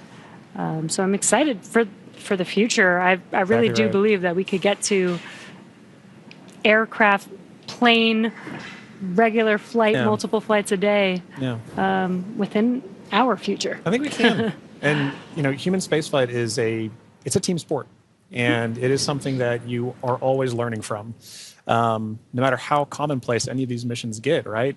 There is always the amount of training that you put into it to execute that plan, train, fly mentality, and being able to perform these missions, being able to say that Peggy has flown on multiple Dragon spacecraft at this point, kind of highlight that every time she's going to still go through the same training that she did for the last mission, that all these crew members, that all of the ground support personnel are going to be ready to support missions like these from even well before crew is on the launch pad, all the way through splash end, pulling them onto the recovery vessel here for the Dragon spacecraft. And you can see on your screen both the fast boat and the recovery vessel Shannon making approach to Grace, our Dragon spacecraft.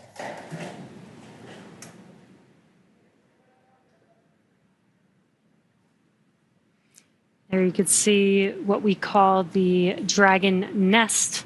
When the spacecraft is lifted up out of the water, it's going to seat into that ring that you see there at the end of the recovery vessel there. And once the spacecraft is nestled into the nest, it'll translate to a deck that meets the height of where the hatch on the Dragon spacecraft is. That'll enable the crew to egress or exit the spacecraft easily onto a platform in the recovery vessel. And talking about the crew, Jesse, we've mentioned this idea of this kind of understanding the aspects of spaceflight, as mentioned earlier, being able to do STEM engagement on the mission, but also being able to spend time and honestly, your crew commander being somebody like Peggy Whitson, for Shooks and Sław and Tibor to be able to take that knowledge back to their respective space agencies and to their countries is a huge step forward for what you just mentioned earlier about making sure that that human spaceflight as a team sport continues for everybody to understand what's going on, because now Shooks and Sław and Tibor have a very important distinction, and they now have a very unique perspective on what it takes for a human spaceflight mission to occur. as first time astronauts, they're going to take back all that knowledge from their time on the International Space Station and be able to make huge impacts with their space agencies in their countries. Yeah, I'm sure they learned a lot from Peggy Whitson, but also the other crew members that are currently on board the International Space Station. They got to interact with so many different people with diverse skills. Exactly. And 18 days Yeah. Is quite a long time in is. space. It is. So it's a good amount of time. I believe this is the longest duration for an Axiom space mission so far. That's right. We heard a lot of those kind of sentiments shared between the Ax-4 crew and the Expedition 73 crew currently on the International Space Station during their farewell ceremony, during their undocking last night. It really kind of underscored the aspect of once you're up there, once that hatch is open, it's all one team. Mm-hmm. It is. Like we keep saying, it's a team sport, but once they were in there integrating with the Expedition 73 crew, that Ax-4 crew was learning so much more. And it was highlighted in everything that they were able to execute, right? We mentioned earlier over 60 research projects, over 20 STEM engagements, outreach events. Over 18 days, that's an incredible amount of time packed into their timeline, just coupled with sleeping and being there, but also like the aspects that they're not timeline, but engaging with the crew, sharing cultural touch points, understanding each other, getting to learn each other. And they did have the benefit of getting to meet this Expedition 73 crew before their flight. So by the time they were opening that hatch, they kind of knew each other. And I think it's an incredible aspect of this mission for sure. That's so awesome. Yeah. I wonder what their comms were. I'll meet you in space. Exactly right. I wish I had the ability to say that. That'd be so cool. One day when we're all able to fly in space. All right, sounds good. I'll see you in space then. See you in space, John.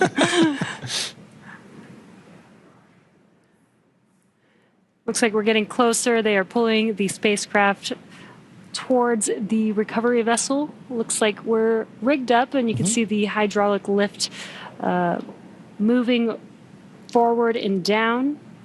And then it will begin to lift the spacecraft out of the water and again into that Dragon nest that you see there on the recovery vessel.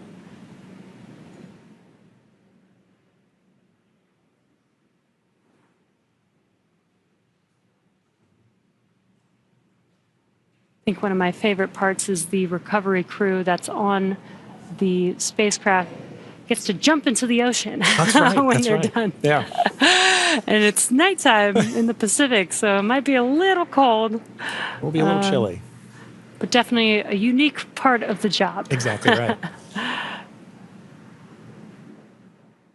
And you can see all the support crew. There was just a fast boat on the screen that made its way off screen there, but you can see the number of support crew that's kind of going into supporting an operation like this. It may look like it's not happening very fast, but there are a lot of steps that each of these crew members are responsible for ensuring that the Dragon spacecraft is pulled into that nest safely but smoothly, and they're working towards that now. There he goes. Love that. Despite the freezing temperatures, it looks fun. And he got out of the water pretty fast, so I think you're right about that.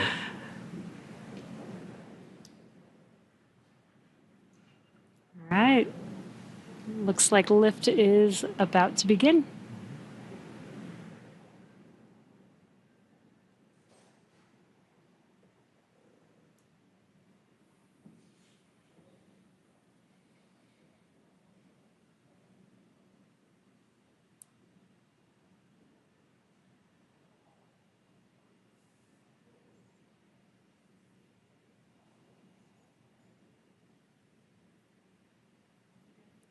Those of you just tuning in, the Ax-4 crew splashed down off the coast of Southern California a little under 30 minutes ago.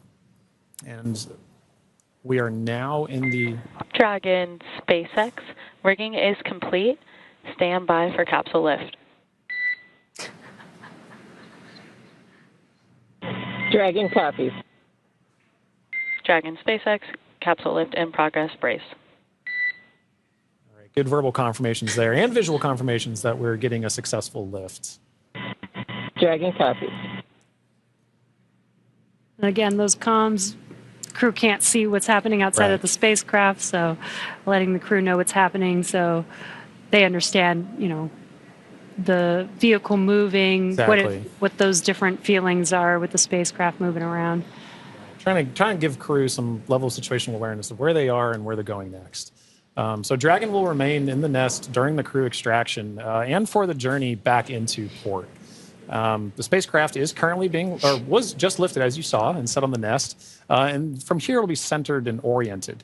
And then from there, Dragon will be translated into the hangar underneath the helipad aboard the ship so that we can then open the hatch. And once open, a SpaceX medical doctor will be the first one in to check on the crew to see if they are ready to egress out of the vehicle. And as we noted earlier, Axiom medical teams are also on the recovery vessel working in tandem with SpaceX staff to assess and assist the crew. The astronauts will egress, or what we call exit, from Dragon's side hatch, pending spacecraft orientation in the water. Before opening the hatch, the spacecraft's cabin pressure must be equalized with the outside environment. Now, once the hatch is opened, that will be the Axiom 4 crew's first breath of fresh air since boarding Falcon 9 at the start of their mission on June 25th. And that will be an exciting moment for the crew, I know. But for the crew and also for the ground crews, getting that first confirmation of your crew exiting the spacecraft, getting good medical checks, and then coming out and giving a thumbs up is something everybody wants to be able to see, and we'll be able to see it soon. Yeah. And it looks like the spacecraft is nestled into the nest. Dragon SpaceX, welcome aboard the recovery ship. Apology for the delayed call earlier. We are still working to transition the forward link. Recovery personnel are completing their final checks, and I will let you know when we are ready for translation across the deck to the egress platform.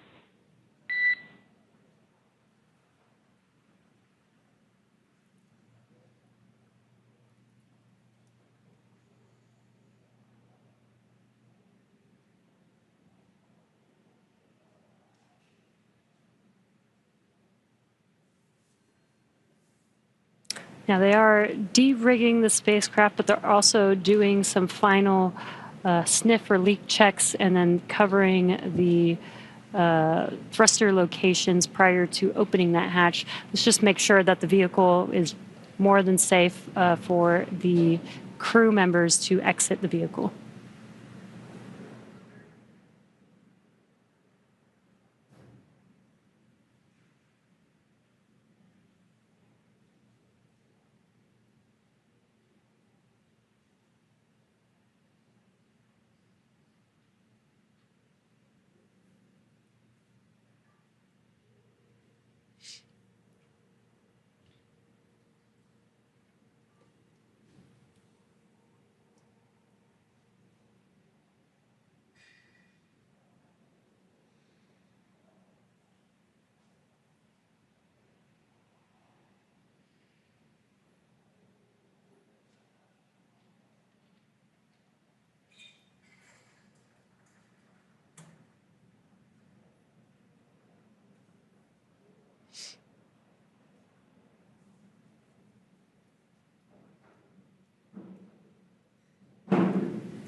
Again, if you're just now joining us, the Dragon spacecraft has been lifted onto the recovery vessel Shannon.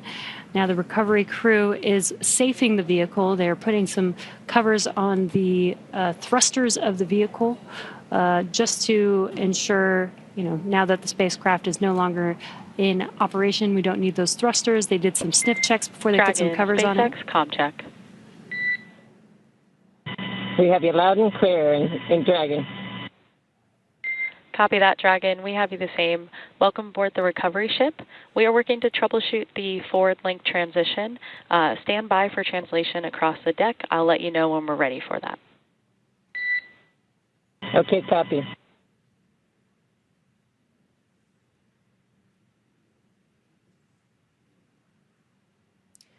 The crew is preparing for translation. This is where that Dragon nest is going to move the spacecraft towards the deck, and that deck is going to meet the bottom of the Dragon hatch, and that'll enable the crew to egress or exit the Dragon spacecraft onto a platform on the recovery vessel. And again, the recovery crew looks like they may have finished safing the vehicle in preparation for that translation. As you mentioned, Jesse, that hatch that you see right in the center of the spacecraft, when we see crew egress from that, SpaceX medical personnel will be there to assess crew and assist them along with other ground support crew out of the spacecraft. And at that point, that'll be our first time being able to see the Ax-4 crew since their liftoff to the International Space Station on June 25th.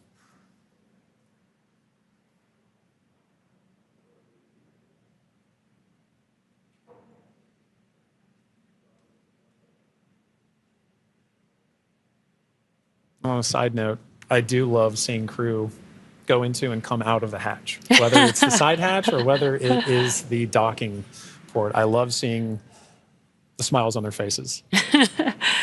Yeah, it's going to be exciting for them once we open this Dragon side hatch. Again, it'll be the first breath of fresh air in about 20 days for them since they boarded the Falcon 9 on launch day. And it is an interesting distinction. You launch in the Atlantic and you splash down the Pacific. It's very different breaths of air that you're getting. And you traveled all over space for thousands of miles. 288 orbits, something like 7.6 million miles, all just to come down across the country. Millions of miles, I should say.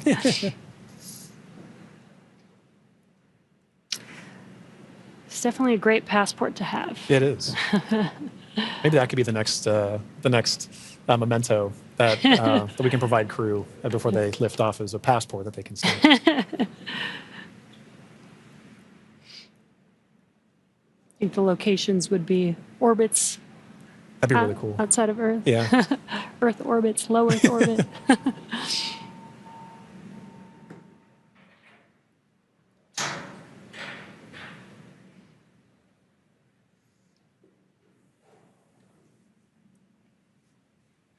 Again, next up, we are expecting the translation of the Dragon spacecraft named Grace, named by the Axiom Mission 4 crew. Again, the spacecraft will translate in preparation for hatch opening and exiting of the vehicle. A few moments ago, Core spoke with the Ax-4 crew to let them know that the translation will be happening soon. Dragon SpaceX, final checks are complete. Translation across the deck to the egress platform will begin shortly. There is a chance that we get a lot of alarms. No concern. Dragon copies.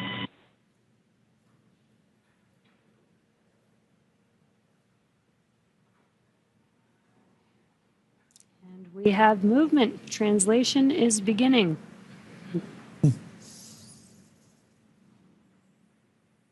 Some residual ocean water splashing down, and then we are washing down the hatch area. Again, just preparing for the vehicle's side hatch to be opened. Getting some of that salt water off, maybe some of that plasma from reentry off. Right, all nominal processes to ensure that that crew can safely egress the vehicle, but also that ground personnel are safely protected while handling the spacecraft and crew as well. So at this point, we can see SpaceX personnel positioning themselves to support in this, as well as the spacecraft making final approaches to that upper landing pad for crew to egress the vehicle.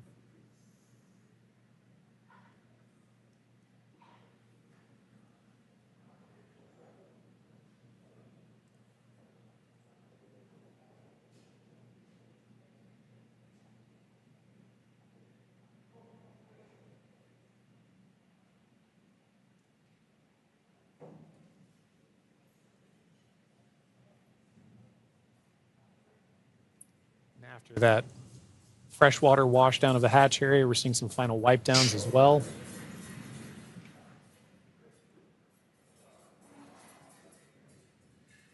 For those with a keen eye as well, you can see on the side of Grace, as it was making its approach towards the upper landing, the Axiom logo proudly displayed on the spacecraft. We had some great shots during the docking footage of SpaceX, Axiom, making a beautiful image of the vehicle docked to the International Space Station. It's a little worn. A little but toasty. A little toasty. A little toasty. All part of nominal ops, though. 3,500 degrees Fahrenheit That'll will do that.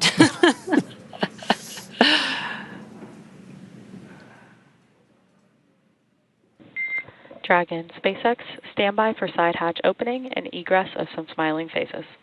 Here we go. All right, we're looking forward to it.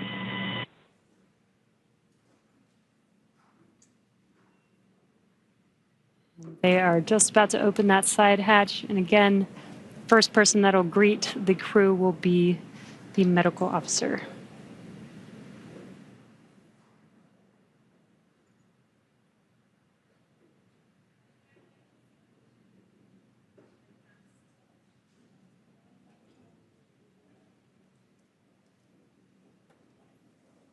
The hatch is open, and ground crews are making first contact with the Axiom 4 crew.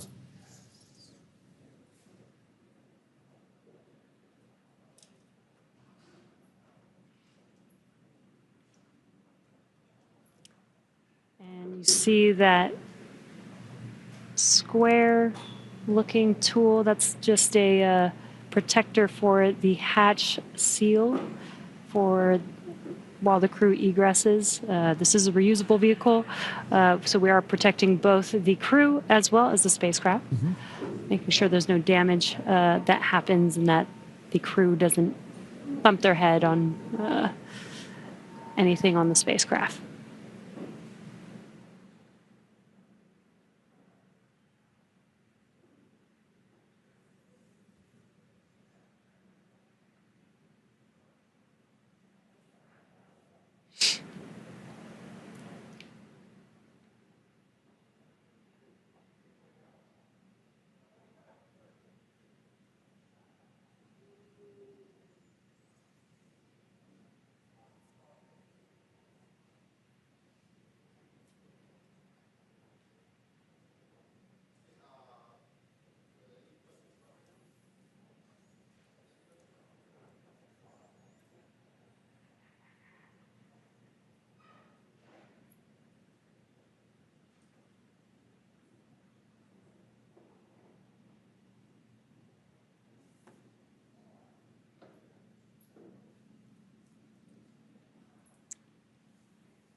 Looks like we're getting, the crew's getting some first photos. Yeah.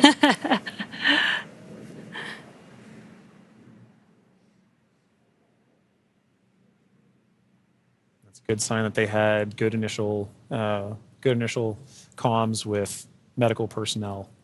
So this time we are now if you're just joining us, we're waiting for the Ax-4 crew to egress or exit the Dragon spacecraft, also known as Grace, as part of the conclusion of their more than 20-day mission to the International Space Station.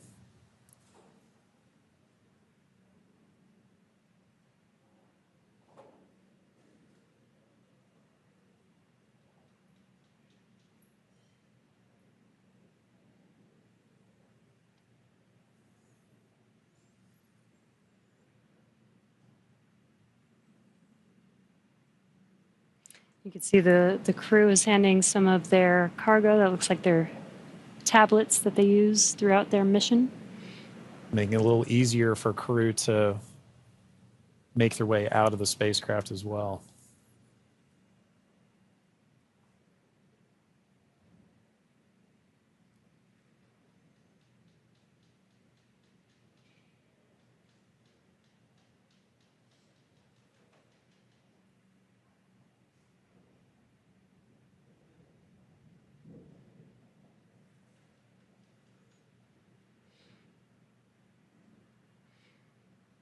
Looks like they just removed the footrests.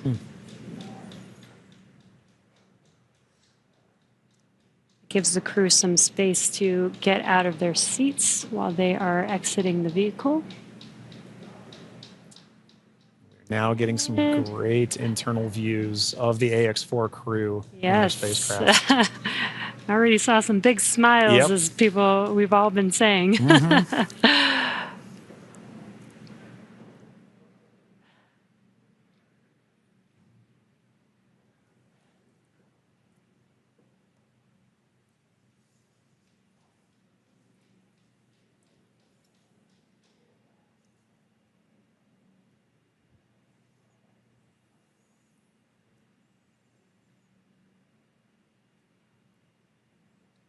As we wait for the Ax-4 crew to egress the vehicle, you can see ground crew is still putting in aspects of I'm not going to call it rigging, but hardware to help the crew get out of the spacecraft more easily. Reminder that they've been in microgravity for a little over 20 days, and occasionally your first few steps back on Earth can be slightly challenging. It's a little different in microgravity than dealing with the gravity here on Earth.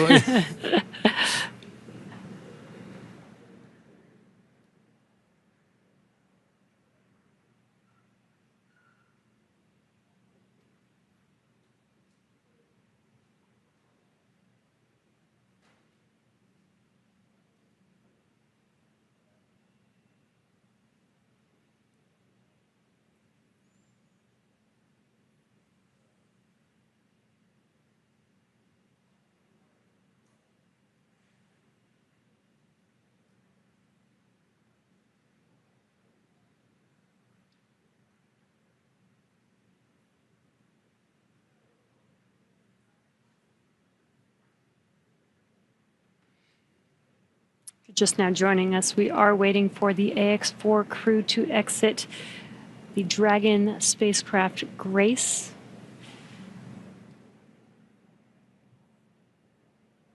Peggy, Shux, Sław, and Tibor are at the end of their Axiom Mission 4. After 20 days in space, 18 on board the International Space Station. 18 days.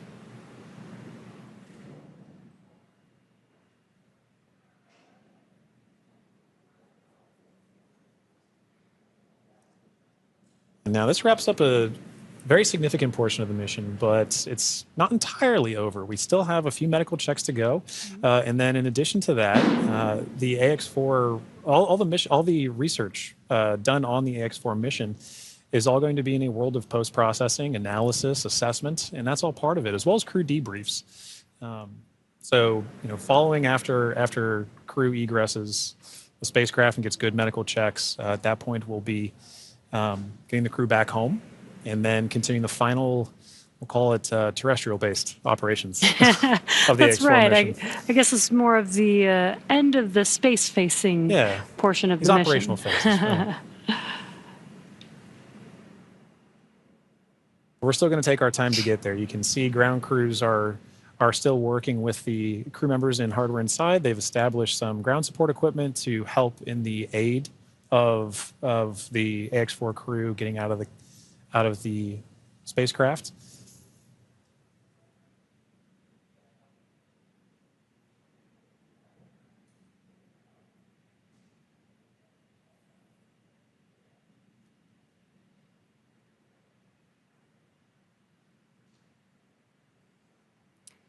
And some of their aids are not too complex. That white platform that you see there is essentially a slide. Yeah. But an important one. A very important slide. But in addition to that slide, we do have, there's a complex tool that you mentioned earlier, Jesse, about protecting the seals.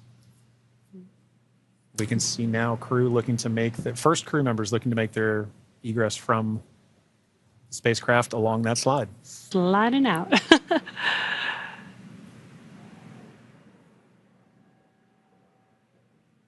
And there she is. We see Commander Peggy Whitson, all smiles, exiting the spacecraft Grace. That is a beautiful sight. Peggy Whitson, the Ax-4 commander, is home, having logged 695 days in space on 5 flights. She is the 7th on the all-time list for most days in space by a human. It's an incredible feat. Legendary.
So far, we've had Commander Peggy Whitson exit the Dragon spacecraft. We are waiting for the remaining 3 crew members of the Ax-4 crew. There's no real order to the egress. It's really up to the crew. So we're patiently waiting to see who's up next. Right.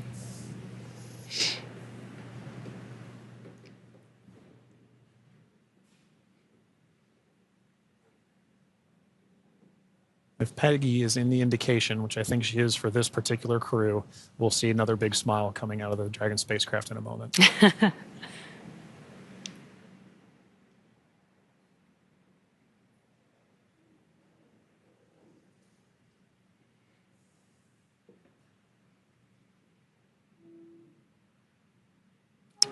And we've got our pilot, Shubhanshu Shukla, as our second crew member exiting the spacecraft. And some big smiles, as you said. India reached a major milestone for the nation's space exploration goals. Ax-4 pilot Shubhanshu Shukla became the first astronaut to fly from the country's newly established astronaut corps. His participation marks a vital step forward for ISRO's Gaganyaan program, which aims to send Indian astronauts into space aboard domestically developed spacecraft. Shukla's flight demonstrates India's readiness to execute international missions and reflects the country's broader ambitions to become a key player in the global space community.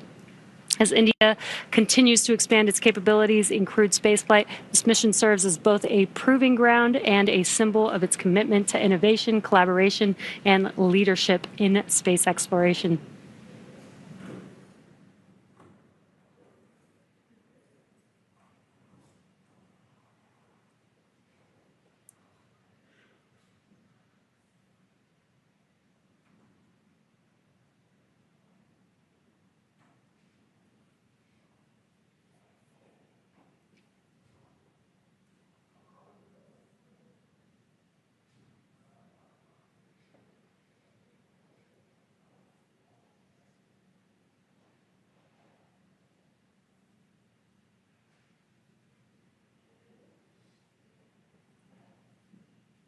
Now, at this time, we are waiting for the mission specialists of the Ax-4 mission, Sławosz Uznański-Wiśniewski of Poland and Tibor Kapu of Hungary, to now egress the Dragon spacecraft.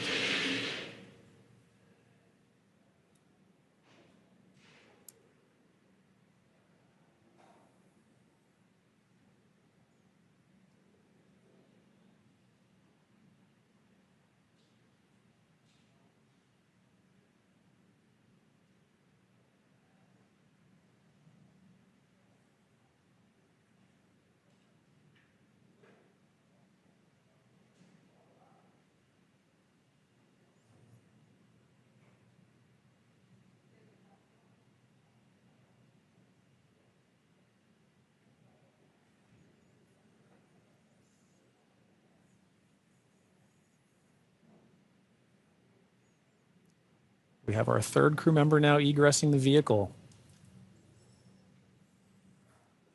And there is Sławosz Uznański-Wiśniewski of Poland. Sław is all smiles for this, which I love to see. Now, Poland's participation in the Ax-4 mission through the Ignis program marked a pivotal step in the country's growing role in space exploration. Astronaut Sławosz Uznański-Wiśniewski, flying in partnership with the European Space Agency, led a research agenda focused on some of the most pressing challenges in human spaceflight: mental health, artificial intelligence, and radiation monitoring. These areas are critical not only for ensuring astronaut well-being on long-duration missions, but also for enabling safe and sustainable exploration beyond low Earth orbit. The Ignis mission reflects Poland's strategic investment in cutting-edge science and its ambition to contribute meaningfully to the future of deep space travel. It also signals a broader shift in Europe's space landscape, where emerging space nations are taking on increasingly vital roles in shaping the next era of exploration.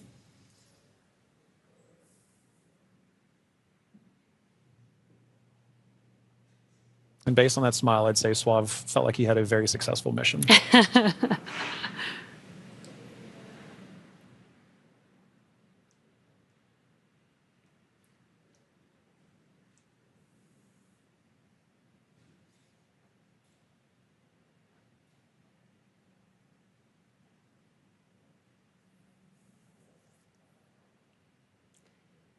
3 or 4 crew members have exited the Dragon spacecraft. We're now just waiting for the final crew member, Tibor, to exit the spacecraft here.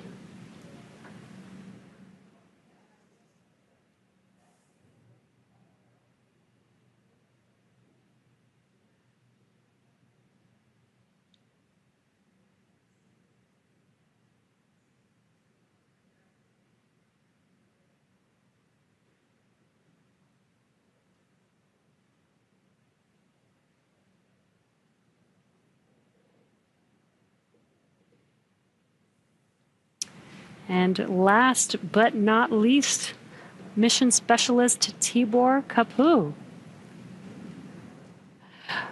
Hungary marked a significant milestone in its space ambitions with the Ax-4 mission, as astronaut Tibor Kapu became the first Hungarian to reach the International Space Station, and all smiles from him there.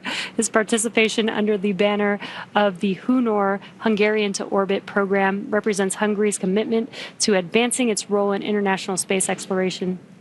This mission signifies the country's return to human spaceflight after decades and highlights its strategic investment in science, technology, and innovation. And Jesse, it was wonderful seeing Tibor's smiles and waves and high fives. You knew how important this mission was to the crew as they were prepping for it and throughout the mission, and seeing them be able to egress with the same smiles that they went into the capsule with, or into the spacecraft with.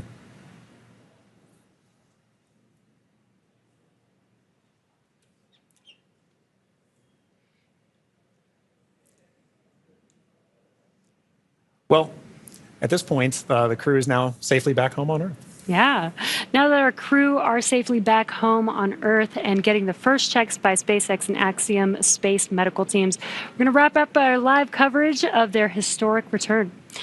Ax-4 lifted off from Launch Complex from Launch Pad 39A at 2:31 a.m. Eastern Time on Wednesday, June 25th, and arrived at station on Thursday, June 26th.